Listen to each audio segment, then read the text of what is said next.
Assalamualaikum warahmatullahi wabarakatuh. Kami dari kelas 229A akan mempraktekkan menjadi supervisor sebagai coach dan coachee. Perkenalkan, saya Heni Dwi Puspita sebagai CGP 1, saya Ika Puspita Sari sebagai CGP 2, dan saya Ika Krisma Yunitia sebagai CGP 3. Selamat menyaksikan. Terima kasih.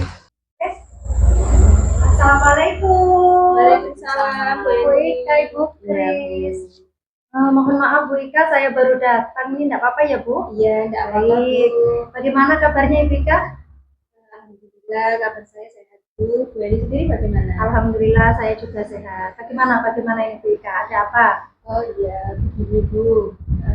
Saya bersama Bu Eni mau melakukan saya mohon Bu Eni bersedia menjadi observer saya di praktek coaching saya ini. Berarti saya di sini ditugaskan menjadi pengamat, di mana nanti Ibu Ika akan melakukan coach bagi Ibu Kris. Seperti itu ya Bu ya? Iya Bu.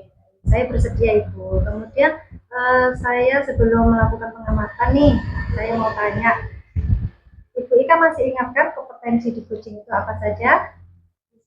Ada 3. Apa saja itu Ibu Ika? Ya, untuk yang pertama yaitu kompetensi. Yang kedua, kompetensi menjadi pendengar yang baik. Yang ketiga, kompetensi mengajukan pertanyaan yang berbobot. Seperti itu. Kemudian nih, Bu Ika ini ingin mengembangkan kompetensi coaching yang mana dari ketiga yang Bu Ika sebutkan tadi? Baik Bu, untuk di praktek coaching saya nanti, saya ingin mengembangkan kompetensi coaching saya. Yang pertama yaitu menjadi pendengar, dan yang kedua mengajukan pertanyaan agar dari kompetensi menjadi pendengar yang baik itu agar saya bisa memahami dan menggali potensi kunci agar bisa mencari solusi dari permasalahannya. Seperti itu. Kita tadi menyebutkan ingin mengembangkan kompetensi coaching yaitu tentang menjadi pendengar yang baik ya Bu. Menjadi pendengar yang baik, kemudian dengan juga mengajukan pertanyaan berbobot. Untuk penilaian ini Bu Ika, seperti apa yang Ibu Ika inginkan?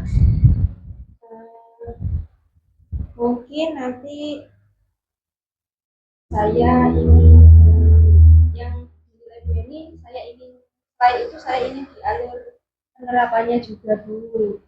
Ya, di alur penerapannya mohon dikoreksi juga alur ceritanya seperti identifikasi,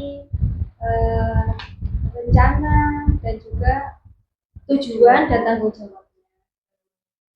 Baik, jadi Bu Ika ingin saya bisa melihat Ibu Ika ketika menerapkan alurnya ya Bu. Dengan melihat alur ceritanya dan mengembangkan kompetensi pada coaching itu, di mana Ibu Ika tadi mengharapkan bisa menjadi pendengar baik, kemudian mengajukan pertanyaan yang seperti itu ya Bu Ika? Iya Bu. Baik Bu Ika, kemudian harapan Ibu Ika dari observasi hari ini itu apa? Yang saya harapkan di coaching nanti saya bisa menjadi pendengar yang baik dan bisa mengajukan pertanyaan-pertanyaan yang berbobot yang bisa menggali dan menggugah kunci dan bisa mengembangkan potensi kunci itu sendiri. Jadi tujuannya Ibu Ika harapannya supaya kunci itu dapat menuangkan mengungkapkan unek-uneknya yang ada di dalam hatinya atau permasalahan yang sedang dia hadapi. Kemudian nanti Ibu Ika sebagai coach dapat membantu Ibu Kris menyelesaikan masalah tersebut. Iya ya Bu Ika? Iya Baik, saya siap melaksanakan kegiatan hari ini Bu Ika. Monggo, saya persilakan untuk berbincang dengan Ibu Kris. Nanti akan saya amati, nanti kekurangannya apa saya akan catat, kemudian kelebihannya juga akan catat. Baik, terima kasih Bu atas waktunya. Assalamualaikum Bu Kris. Waalaikumsalam Bu Ika. Bagaimana kabarnya Bu Kris hari ini? Alhamdulillah hari ini kabar saya baik sekali. Bagaimana kabarnya Bu Ika? Alhamdulillah saya juga baik Bu. Oh iya, tadi kan Bu Kris bilang mau ada yang bicarakan dengan saya. Ada apa Bu? Monggo. Begini, sebenarnya itu saya punya masalah dengan anak putri saya di kelas. Oh, seperti itu Iya. Bisa Bu Kris ceritakan permasalahan? Ini Bu, anak itu akhir-akhir ini ya Bu ya, terutama akhir-akhir ini anak itu sering datang terlambat. Iya, sering datang terlambat, kemudian sering lupa membawa buku pelajaran. Kemudian akhir-akhir ini bahkan 2 hari berturut-turut anak ini tertidur di kelas. Sampai tertidur. Iya, Terus Bu? padahal anak ini tuh sangat aktif Bu. Sehari-harinya dia itu anaknya itu aktif, kemudian kreatif juga. Bahkan setiap di akhir pembelajaran itu dia setiap ada seperti soal-soal atau tugas-tugas, dia selalu mengerjakan dan selesai lebih dahulu. Nah, akhir-akhir ini kelakuannya itu berbeda, tidak seperti biasa. Terus bagaimana perasaan Bu Kris dengan adanya mulai seperti itu? Dan saya sedih Bu, karena anak ini kok tiba-tiba berubah seperti itu, yang semula anaknya aktif, kemudian selalu kreatif juga, bahkan selalu tanggap setiap ada pertanyaan atau setiap ada tugas. Akhir-akhir ini anaknya berubah begitu saja. Jadi perasaan saya itu khawatir begitu. Gini ya Bu, tadi kan Bu Kris sudah menceritakan itu akhir-akhir ini sering datang terlambat, sering lupa membawa buku pelajaran, dan bahkan akhir-akhir ini tertidur di kelas seperti itu. Terus ini Bu, kira-kira apa yang menjadi penyebab anak itu seperti itu, dan mungkin ada faktor apa seperti itu Bu? Begini Bu, setelah saya menyelidiki dan memanggil anak tersebut, jadi anak tersebut saya panggil Bu, ketika waktu istirahat saya panggil, saya ajak ke kantor, kemudian saya berbincang-bincang 4 mata dengan anak tersebut. Saya tanya, kenapa kok tiba-tiba perilakunya gitu? Kenapa? Ada apa? Terus apa alasannya? Saya tanya seperti itu. Anak itu terdiam Bu, tidak langsung menjawab. Kemudian saya ulangi lagi pertanyaan saya. Dia tuh menjawab, ternyata anak itu akhir-akhir ini demam game Bu. Nah, sehingga waktu belajarnya itu tersita dan terbuang sia-sia karena bermain. Kemudian pada waktu malam hari, waktunya tidur pun dia masih bermain game. Akhirnya pada pagi harinya dia bangunnya kesiangan. Tidak sempat menyiapkan perlengkapan sekolah. Iya betul. Itu terburu-buru lah keterangannya.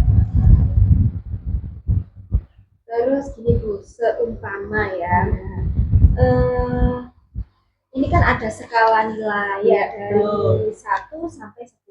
Kira-kira jenengan sudah ada dalam posisi yang mana dari untuk mencapai tujuan jenengan ini? Nah, betul. Saya tuh merasa masih dalam skala prioritas 5 atau 6. Jadi mungkin saya kurang apa ya Bu ya, mungkin kurang maksimal lah saya cara menanganinya.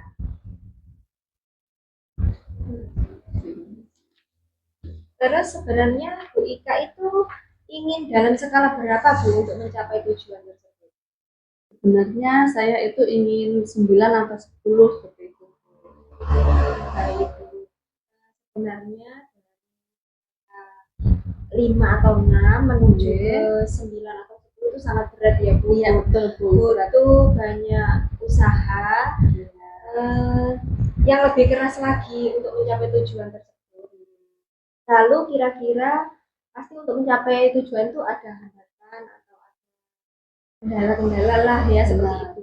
Nah, kira-kira ada kendala atau hambatan apa saja yang Bu Kris hadapi untuk mencapai tujuan?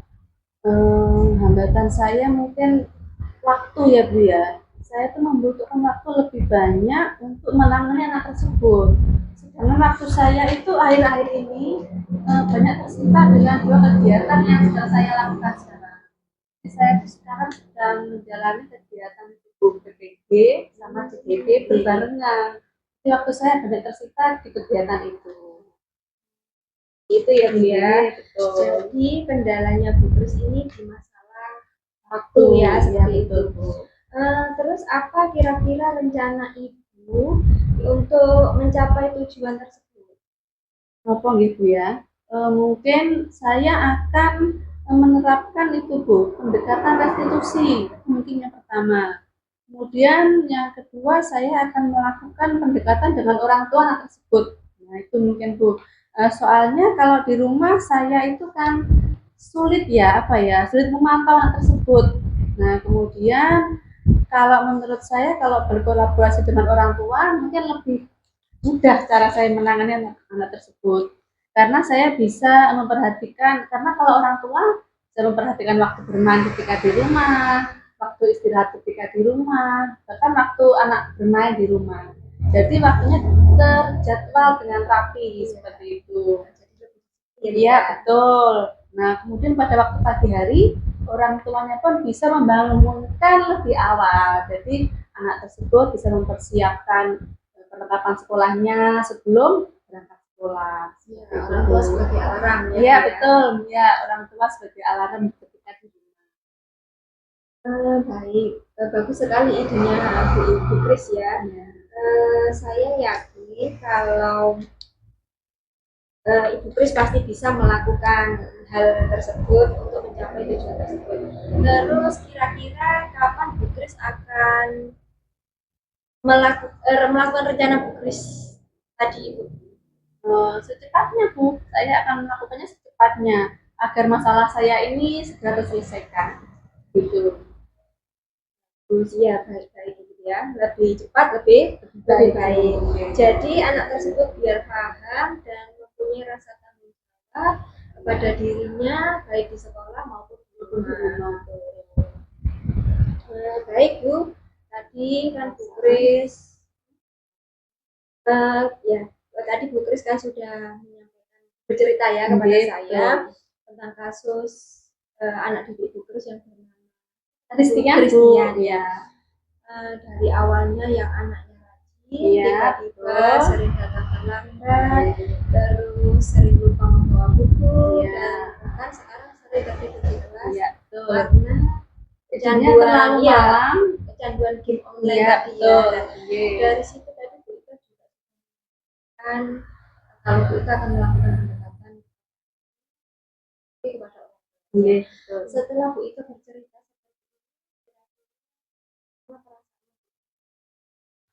saya merasa lega Bu, karena saya sudah merasa itu menemukan solusi dari permasalahan saya. Itu perasaan saya untuk saat ini.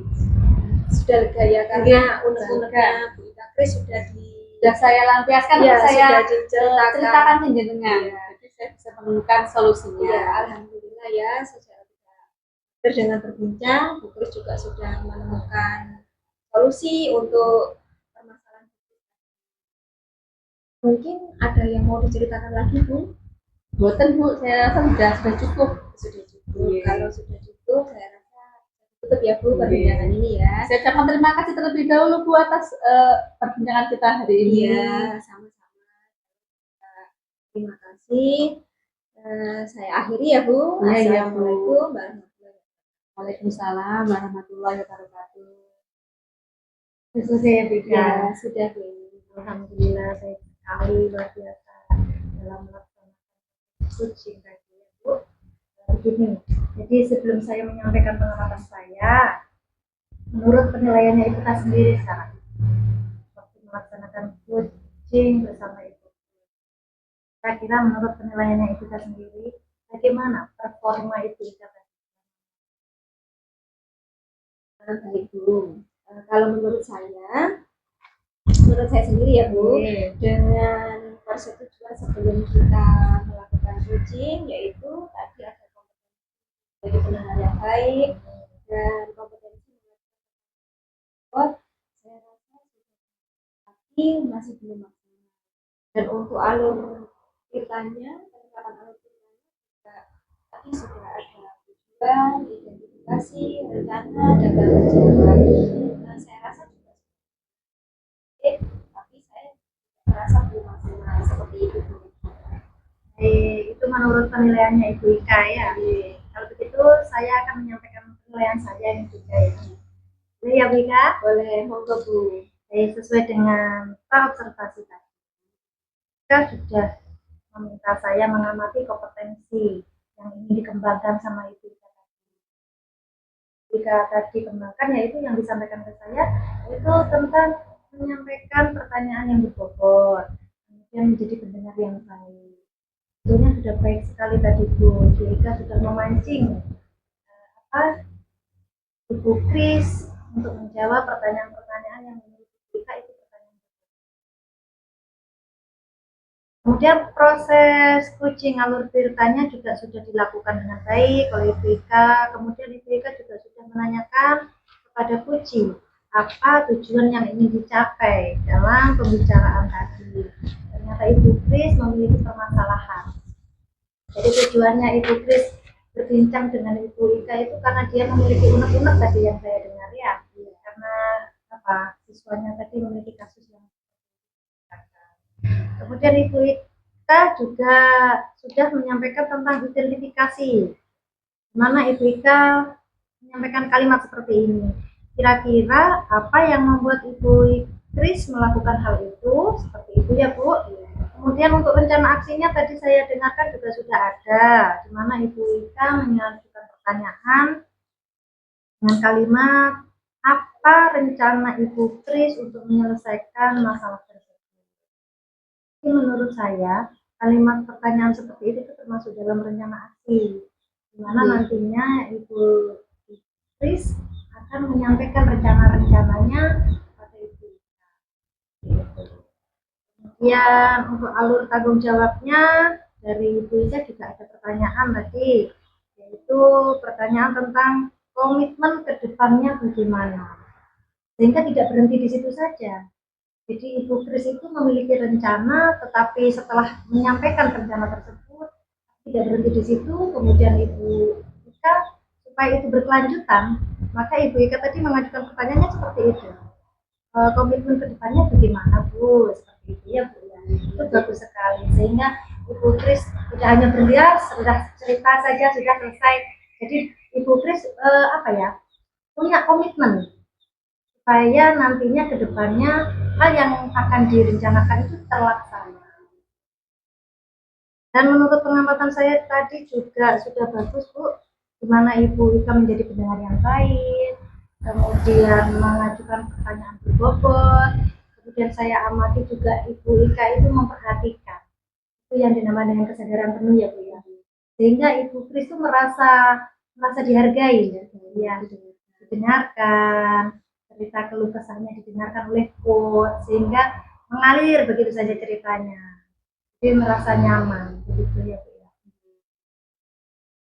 Sehingga setelah Ibu Ika menyampaikan pertanyaan-pertanyaan yang berbobot tadi, menghasilkan jawaban juga yang berbobot dari Ibu Kris, sehingga rencananya yang sebetulnya dia sudah pendam itu bisa tersalurkan nantinya karena keberadaannya si coach sebagai pemantik pertanyaan, supaya saya tahu tujuannya Bu Ika tadi tidak mencarikan solusi secara langsung, tetapi supaya Bu Ika bisa menyampaikan rencananya dengan tertata atau keinginannya itu terwujud, maka Bu Ika tadi mengajukan pertanyaan pemantik seperti itu ya, memancing keinginannya Ibu Kris itu sebetulnya seperti apa, biar dipikirkan sendiri, biar tercurahkan seperti itu, begitu ya Bu Kris ya, dari Ibu Ika. Dan tadi saya perhatikan Bu, Ibu Ika juga menyampaikan di akhir-akhir perbincangan, di mana Ibu Ika menanyakan perasaan coach itu yang terpenting, karena coach merasa diperhatikan, Kuci merasa diperhatikan oleh coach, maka setelah mencarikan solusi, di mana solusi itu sebetulnya hadir pada diri Ibu Kris sendiri, karena sudah tadi digali sama Ibu Ika, maka perasaannya akan merasa lebih tenang, lebih santai, lebih gembira, terutama tenang tadi jawabannya ya. Kemudian dengan menanyakan seperti itu, melakukan kegiatan coaching, maka setelah selesai perbincangan, saya nilai juga sudah bagus. Seperti itu penilaian saya Ibu Ika. Jadi menurut Ibu Ika bagaimana? Sudah setelah mendengarkan hasil pengamatan saya? Ya, saya ucapkan terima kasih atas pengamatan yang dilakukan oleh Bu Eni, dan saya ucapkan terima kasih atas masukannya pada saya. Saya merasa senang dan tetapi saya tidak merasa puas sendiri ya Bu. Saya masih perlu belajar karena memang ini merupakan hal baru bagi saya dan itu tadi saya masih perlu banyak latihan lagi. Baik Bu Ika, berarti Ibu Ika itu merasa masih belum puas ya dengan apa yang sudah dipraktekkan. Kemudian ini untuk tindak lanjut selanjutnya, Ibu Ika mau mempraktekkan seperti ini kapan dan dengan siapa? Untuk tindak lanjutnya selanjutnya itu saya akan menerapkannya di sekolah saya bersama sejawat di sekolah. Kalaupun nanti ada wali murid atau murid bercerita kepada saya misalnya tentang, saya juga akan menerapkan praktek uji ini kepada wali murid seperti itu. Baik Bu Ika, semoga kedepannya apa yang direncanakan Bu Ika untuk mengasah lagi kemampuannya itu berjalan dengan lancar dan baik. Apa sudah cukup ya pengamatan dari saya Ibu Ika? Ya saya rasa sudah cukup Bu, dan saya ucapkan terima kasih sebelum dan sesudahnya. Baik, sama-sama Ibu Ika, Ibu Kris, saya mohon mundur dulu monggo. Sukses ya Bu Ika. Terima kasih Bu. Ya, assalamualaikum. Waalaikumsalam.